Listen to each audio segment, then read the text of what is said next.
abordaremos el capítulo de la vía aérea superior.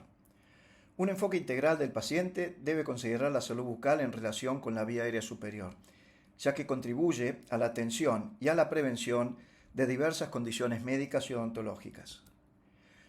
Comenzaremos haciendo un repaso de la anatomía y fisiología del aparato respiratorio, que permitirá asociar la práctica odontológica a los compromisos de la vía aérea superior, ya que las maloclusiones o anomalías de posición de los maxilares pueden afectar la permeabilidad de la vía aérea y viceversa. El odontólogo, al detectar y corregir estos problemas, puede contribuir a mejorar la función respiratoria y la salud general del paciente. Lo mismo sucede con las infecciones de la cavidad bucal, que no solo pueden afectar a la vía aérea toda, sino incluso al mediastino. La inflamación obstructiva de la vía aérea superior contribuye a diversas condiciones médicas e incluso la interrupción abrupta puede provocar el óbito del paciente. Saber manejar la emergencia de una interrupción de la vía aérea puede salvar vidas. Por último, entender las opciones más convenientes de la intubación anestesiológica en cirugía bucomaxilofacial. La vía aérea es fundamental para la respiración y por lo tanto para la oxigenación del cuerpo. El aire inspirado circula por órganos tubulares hasta el interior de los pulmones, donde se realiza el intercambio gaseoso de anhídrido carbónico por oxígeno. Para su estudio, la vía aérea se divide en una parte superior y otra inferior. Centraremos nuestra atención en la vía aérea superior, que está compuesta por la cavidad nasal, la cavidad bucal y la faringe. La distribución de estas cavidades evidencia la estrecha relación que existe entre la vía aérea superior y la odontología. La laringe permite el pasaje del aire a la tráquea con un segmento alto cervical y uno bajo torácico, y desde ahí la bifurcación de los bronquios que dentro del parénquima de los pulmones se ramifican en los bronquíolos, que alcanzan los alvéolos pulmonares, unidades funcionales donde se realiza el intercambio gaseoso.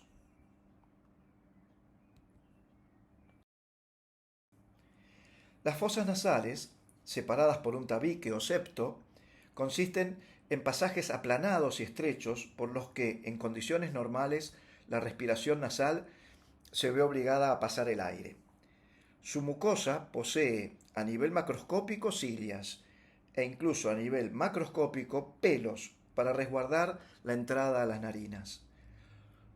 Los senos maxilares son cavidades aéreas anexas que aportan la mucosidad necesaria para atrapar partículas de polvo y cualquier elemento extraño que penetre durante la inspiración. Su presencia junto a los senos frontales, esfenoidales y las celdillas etmoidales hacen más liviano el peso del cráneo y funcionan como amortiguadores en caso de un traumatismo facial. Su íntima relación con las piezas dentarias convierten al seno maxilar en una referencia obligada al planificar tratamientos y es otro claro ejemplo de la estrecha relación que guardan la vía aérea superior y la odontología. Los cornetes compartimentan este pasillo en 3 espacios comunicados. Son los meatos superior, medio e inferior, los cuales están revestidos por una gruesa mucosa humedecida por el mucus segregado por células caliciformes. Y la rica red vascular que contienen los convierte esta mucosa no solo en un calentador, sino en una excelente vía de administración de fármacos por su capacidad y velocidad de absorción. En el techo del meato superior penetran prolongaciones de la dura madre que conforman al llamado nervio olfatorio, primer par craneal, concentrando en este sitio al sentido del olfato. Por esta razón, la membrana de mucosa que recubre a las narinas recibe el nombre de mucosa olfatoria. En el meato medio desemboca el ostium de ventilación del seno maxilar.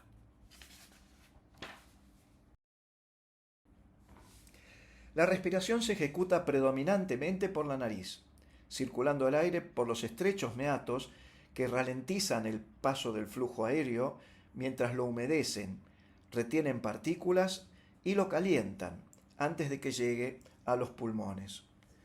Todos estos beneficios se pierden cuando la respiración se realiza por la boca. Tendrá efectos negativos en la salud dentaria y gingival, ya que la sequedad bucal conlleva un mayor riesgo de caries y enfermedad periodontal. La respiración bucal crónica a menudo modifica la posición de la lengua y los labios, lo que en periodos de crecimiento y desarrollo del macizo craneofacial afecta la oclusión dental y la armonía de la estructura facial, pudiendo provocar maloclusiones y malformaciones, que dan al respirador bucal facies típicas. La mordida abierta anterior es una de ellas. Al no tener el estímulo del paso del aire para crecer, la nariz se estrecha y por consecuencia de esta falta de volumen, el maxilar superior desarrolla una bóveda exagerada. Los labios pierden contacto, la cara se alarga con falta del desarrollo mandibular y hay recesión del mentón. Es relevante saber qué tipo de respirador es nuestro paciente, ya que si al tratarlo interrumpimos la respiración bucal, debemos asegurarnos que el paciente pueda ejecutar una correcta respiración nasal. En el fondo de la cavidad bucal se encuentra el istmo de las fauces, que constituye el paso a la faringe. Está conformado por el dorso lingual, el velo palatino y los pilares faringios anterior y posterior, entre los cuales se ubica la amígdala palatina o faringia.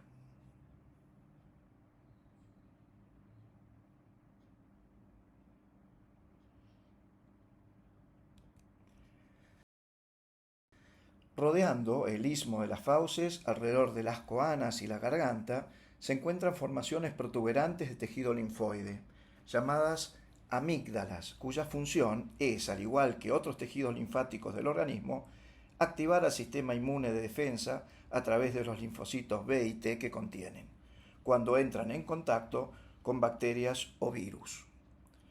Conforman el llamado anillo linfático de Waldeyer, constituido por las amígdalas faringias o adenoides, las tubáricas o de Eustaquio, las palatinas o faringias, las amígdalas linguales y demás restos de tejido linfático que se encuentran en la faringe. Las amígdalas son la primera línea de defensa contra los microorganismos que ingresan al cuerpo a través de las vías nasal y bucal. El cuadro típico de esta reacción defensiva es la angina faríngea, que cursa con inflamación dolorosa y placas pultáceas. Las amígdalas faringias pueden hipertrofiarse y su tamaño puede interferir con la respiración. Las tubáricas pueden afectar la audición. Las palatinas la deglución, al extremo de requerir tratamiento quirúrgico para extirparlas.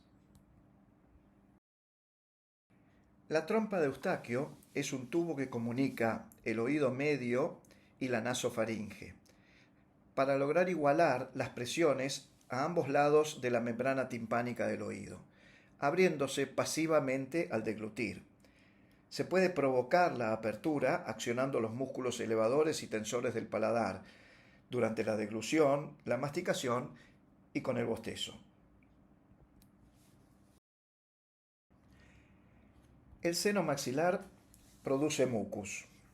El epitelio ciliado pseudoestratificado que reviste a los senos maxilares puede fácilmente inflamarse al punto de ocluir el lumen sinusal, para luego volver a su tamaño original.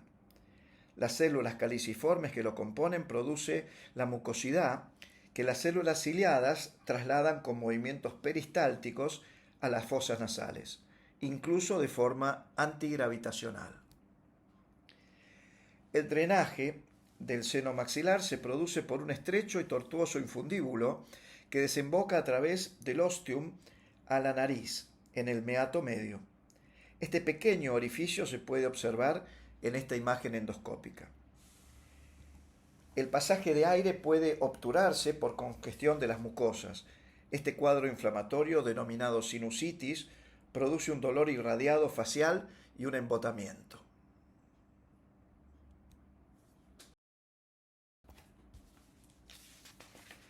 Posterior a las cavidades nasal y bucal, la faringe se divide en tres segmentos: nasofaringe, con exclusiva función respiratoria; bucofaringe, donde se mezclan las funciones respiratoria y deglutoria; y la laringofaringe, vulgarmente conocida como la garganta, con funciones respiratoria, deglutoria y de fonación, donde se separan los aparatos respiratorio con la laringe y por detrás el digestivo con el esófago.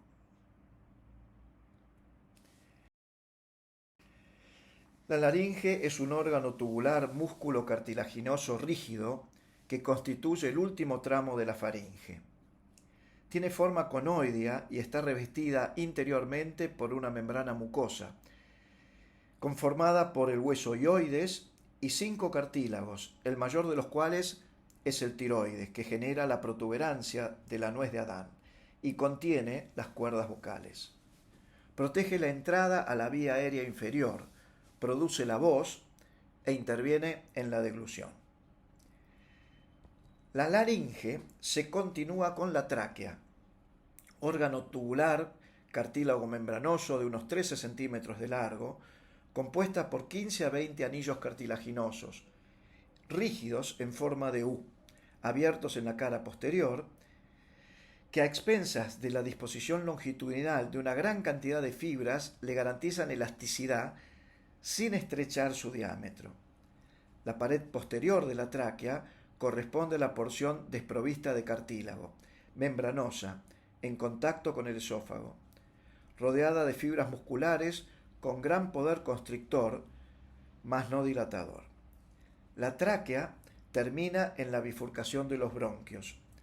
El epitelio que reviste las paredes internas de la tráquea es pseudoestratificado ciliado, con presencia de células caliciformes que expulsan su contenido de mucus de manera cíclica. Por la apariencia de estas microvellosidades, esta superficie ha sido llamada células en cepillo. La lámina propia subyacente posee abundante tejido linfoide.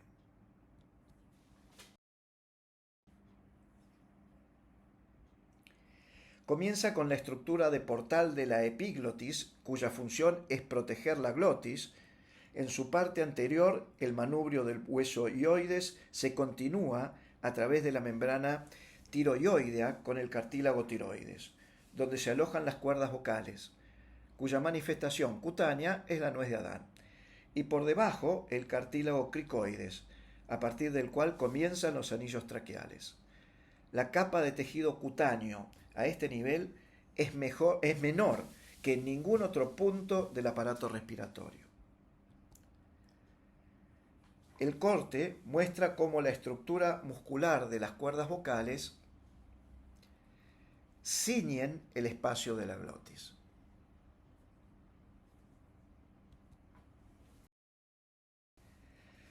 La glotis consiste en un ingenioso sistema de compuertas de cartílago accionadas por los músculos constrictores de las cuerdas vocales, a través del cual la laringe puede permitir o bloquear el pasaje de aire a la tráquea. De forma autónoma, la laringe, mediante la glotis, previene entrada de líquidos y alimentos a la tráquea durante la deglución. Al respirar, la musculatura se relaja, permitiendo el paso de aire. La expulsión del aire y las distintas acciones de las cuerdas vocales producen la voz. El fisiologismo de la vía aérea durante la deglución comienza cuando un elemento estimula el velo del paladar, provocando un retroceso lingual y el consecuente descenso de la epiglotis, cubriendo la glotis. Simultáneamente, la musculatura de las cuerdas vocales estrechan la abertura de la glotis. A expensas de la musculatura del hueso hioides, la estructura cartilaginosa de la laringe se adelanta y eleva, aumentando el espacio esofágico, y resguardando aún más la entrada a la vía aérea.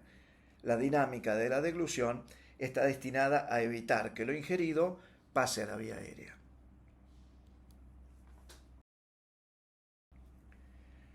Durante el sueño, la relajación y la gravedad hacen que la lengua, el velo y los tejidos blandos que los rodean caigan sobre la pared posterior de la faringe, pudiendo comprometer el paso del aire y generando ronquidos.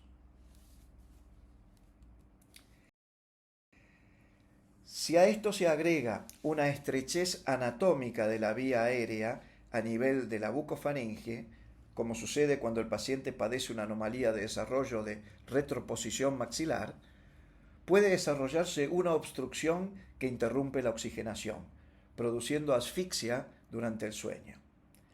La apnea obstructiva del sueño es una afección frecuente en la que la respiración se detiene y se reinicia muchas veces durante el sueño, perjudicando el correcto descanso. Los síntomas incluyen somnolencia diurna, ronquidos fuertes y un sueño inquieto. Es predisponente de enfermedad cardíaca y depresión y aumenta el riesgo de accidentes mientras se conduce o trabaja. Los especialistas en trastornos del sueño tratan la apnea del sueño mediante dispositivos que proporcionan oxigenación continua durante el sueño, generando una presión positiva y continua de aire a la vía aérea que compensa el reducido paso bucofaríngeo. El odontólogo trata la apnea obstructiva del sueño mediante dispositivos orales que, al propulsar la mandíbula, adelantan la lengua, manteniendo un mayor pasaje de aire durante el sueño.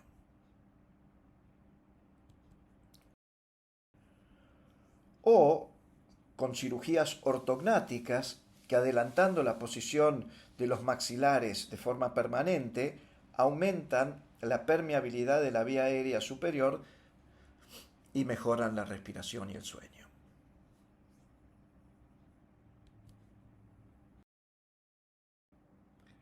El cuello, por donde discurre la vía aérea superior, junto con la columna cervical que envuelve a la médula espinal y vasos sanguíneos principales cercanos a la superficie, es la parte más vulnerable y vital del organismo. Prueba de ello lo constituyen los eficientes recursos letales utilizados en el pasado para ajusticiar a los condenados a muerte. Internacionalmente, la enseñanza de la atención del paciente politraumatizado está protocolizada por los cursos avanzados de mantenimiento vital en traumatología, cuya sigla en inglés ATLS sirven para adiestrar al personal de salud en la sincronización asertiva de maniobras para preservar la vida del accidentado. En ellos, mantener la permeabilidad de la vía aérea es el primer paso. La causa más frecuente de asfixia se debe al colapso de la vía aérea por la caída de la lengua sobre la pared posterior faríngea. La maniobra de urgencia consiste en avanzar el mentón para deflexionar el cuello y de ese modo despejar la vía aérea. Cuando hay sospecha de trauma cérvico-cefálico, se debe sostener el cuello con cuidado para evitar la lesión medular en la columna cervical. Igual efecto se logra propulsando los ángulos mandibulares hacia adelante. Cuando la propulsión mandibular no resuelve la obstrucción faríngea causada por la lengua, en la emergencia se puede utilizar una cánula bucofaríngea o de Mayo para mantener abierta la vía aérea, evitando la asfixia. Se inserta al revés para evitar la lengua y al llegar al paladar blando se rota a 180 grados. Solo puede ser utilizada en adultos. Cuando la asfixia no puede resolverse con los tratamientos descriptos, se recurre a la exposición de urgencia de la tráquea. La traqueostomía es una maniobra quirúrgica que permite a través de una abertura quirúrgica permanente o temporaria de la tráquea en la región anterior del cuello, colocar una cánula con el objeto de establecer una vía aérea controlada y permeable. La terminología quirúrgica tomía significa sección de tejidos y la partícula os significa comunicar un órgano hueco con el exterior. Traqueotomía es la práctica de urgencia ante una asfixia que a través de una incisión vertical secciona en un solo trazo el espesor cutáneo y la cara anterior de la laringe, permitiendo forzar un elemento canalicular que resuelve temporariamente el paso de aire. Se palpa y se fija la nuez de Adán en la línea media del cuello, que es la protuberancia del cartílago tiroides, y se secciona por debajo a nivel del cartílago cricoides, donde hay menor espesor de tejidos blandos y se encuentra por debajo de las cuerdas vocales. Es una maniobra cerrada, con mala visualización, pero que en una emergencia puede salvar la vida. Traqueostomía es la intervención quirúrgica programada que a través de una incisión cutánea horizontal y disección por planos procura un orificio en la cara anterior de la tráquea, a nivel del segundo y tercer anillo traqueal, para instalar una cánula estable para el paso de aire. Es una maniobra a cielo abierto y segura. Haremos referencia a las complicaciones que pueden presentarse en el tratamiento odontológico en general y de la cirugía bucomaxilofacial en particular. La caída del cuerpo extraño a la vía aérea sucede con mayor frecuencia y afortunadamente se resuelve al instante. Los abscesos profundos del cuello y el edema anafiláctico son de mayor severidad y merecen acciones inmediatas. Como hemos visto, la deglución funciona de forma tal que cuando un elemento transpone el istmo de las fauces, caerá por el esófago a la vía digestiva antes que a la vía aérea. Lo mismo ocurre si un cuerpo extraño cae accidentalmente a la faringe, y la complicación habitualmente resuelve sin tratamiento alguno. Y aún si cae a la vía aérea, es excepcional que trasponga la laringe. El criterio racional de que esto sea así se explica en la protección que provee la laringe, proporcionada por la epiglotis y la glotis. Además, el organismo cuenta con el reflejo tusígeno, que ayuda a expulsar al elemento intruso al exterior. Por último, la posición de decúbito en la que generalmente se encuentra el paciente durante el tratamiento favorece que por gravedad el cuerpo extraño se deslice por la pared posterior de la faringe y continúe hacia el esófago deglutiéndolo. De no despejarse espontáneamente la vía aérea superior, se puede recurrir a la maniobra de Hemlich, que al comprimir desde abajo la caja torácica logra un efecto similar al de la tos. En la excepcional situación de la aspiración traqueobronquial de un elemento extraño, se debe derivar de inmediato al paciente a un centro capacitado para la resolución con una fibroscopía. El fibroscopio es un instrumento de diagnóstico y tratamiento quirúrgico que consiste en una fibra óptica flexible y esterilizable con un extremo iluminado cuyos movimientos el operador puede comandar, usado para explorar cavidades y órganos huecos.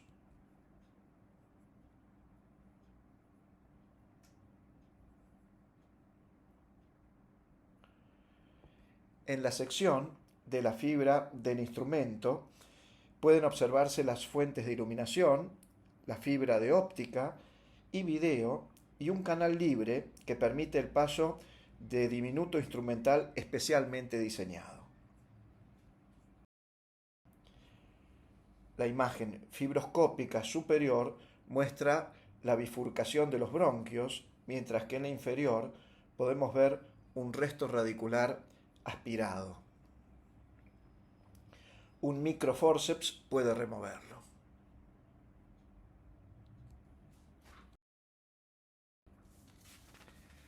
Como ya dijimos, por su riesgo, toda infección cervical debe ser tomada en cuenta, procurando un diagnóstico y tratamiento temprano. En 1836, el cirujano alemán Wilhelm von Ludwig observó en pacientes con infecciones dentarias graves una extraña enfermedad que asfixiaba hasta la muerte y presentaba un característico eritema en la piel de la región cervical anterior y un progreso fulminante. En la era preantibiótica, su letalidad era del 50% de los casos. Actualmente, con tratamiento quirúrgico y antibiótico agresivo, la mortalidad se ha reducido al 5 y 10%. Su bacteriología es polimicrobial y de predominante flora bucal, Streptococcus viridans y Staphylococcus aureus.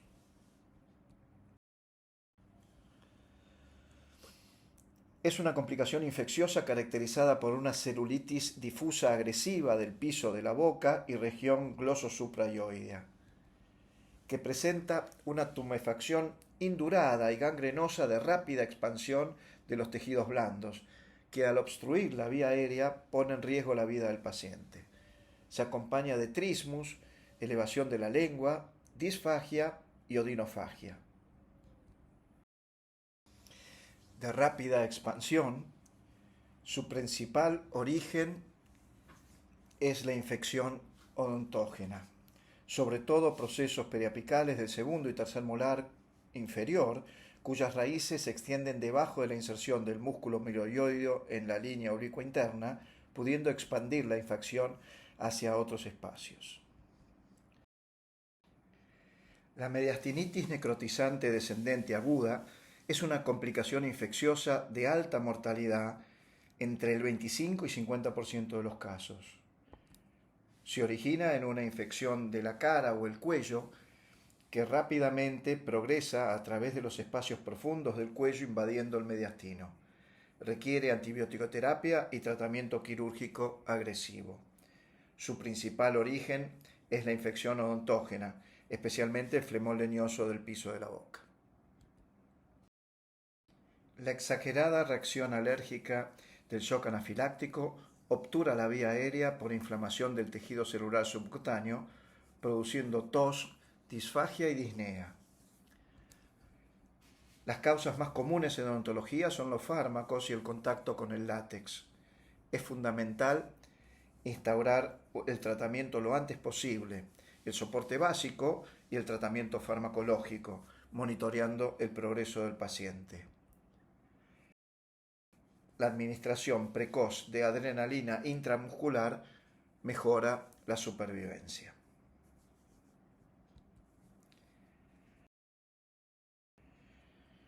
La anestesia general es un procedimiento realizado por un médico especializado en anestesiología. Es un coma inducido con drogas que logra la ausencia de dolor o analgesia, pérdida del conocimiento o hipnosis y la pérdida de los reflejos y del tono muscular o relajación muscular. Todo lo cual permite llevar a cabo procedimientos quirúrgicos que el paciente no toleraría despierto. Emplea la vía endovenosa, pero principalmente conduce por vía inhalatoria una mezcla de gases anestésicos y oxígeno de forma dosificada y con una composición regulada para cubrir las necesidades metabólicas del paciente. Un tubo introducido a través de la boca o a través de la fosa nasal se adapta a la tráquea para sellar un circuito entre la aparatología anestesiológica y los pulmones del paciente, que asegura el intercambio gaseoso efectivo, sin escape de gases anestésicos al ambiente. Este tipo de vía de administración, comparada con la endovenosa, permite una interrupción del suministro de las drogas rápida y sencilla. Para lograr la hermeticidad del circuito, se utilizan cánulas contorneadas para la intubación endotraqueal, que presentan diversos tamaños. A pesar de ser flexibles, las paredes de la cánula resisten la posibilidad de colapsarse, interrumpiendo el circuito. Posee además un balón inflable que se adapta a la tráquea del paciente y evita el reflujo de los gases. Terminada la cirugía, se debe desinflar el balón para poder retirar la cánula. Al recostar al paciente en la mesa quirúrgica en decúbito dorsal, como ya sabemos, la lengua caerá sobre la faringe, ocultando la entrada de la laringe, donde el anestesiólogo debe penetrar con su cánula para llegar a la tráquea. Para encontrar la glotis, el laringoscopio tiene una valva iluminada que deprime la base de la lengua y la epiglotis. La vía bucal es la más sencilla de acceder para el anestesiólogo, pero no la más cómoda para el trabajo del odontólogo. La cánula se introduce en la laringe con la ayuda de la pinza de McGill, de ramas largas y bocados redondeados y atraumáticos que permiten un agarre seguro de la cánula. Por el contrario, la vía nasal para introducir la cánula es ideal para el odontólogo, pero requiere experiencia por parte del anestesiólogo.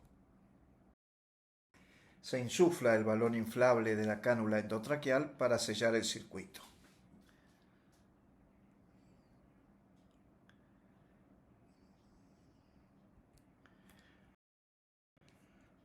Por último, se empaqueta una gasa en la faringe. Este paquete o pack faringio impide el paso de líquidos o elementos extraños durante la cirugía. En cirugía bucomaxilofacial es ideal la intubación anestesiológica nasotraqueal, ya que no invade la cavidad bucal ni interrumpe la oclusión dentaria, que es muchas veces un dato clínico imprescindible para el cirujano. Y pasaremos entonces a las conclusiones. La cavidad bucal y la vía aérea superior están estrechamente integradas. Anatómica y fisiológicamente, la una repercute sobre la otra. La patología y los procedimientos bucomaxilofaciales que involucran la vía aérea superior y el espacio anatómico del cuello son de significativo riesgo. Hay pocas circunstancias por las cuales la práctica odontológica pueda poner en riesgo la vida del paciente, sea por el tratamiento o como consecuencia del mismo. Son esas las que implican un compromiso de la vía aérea superior.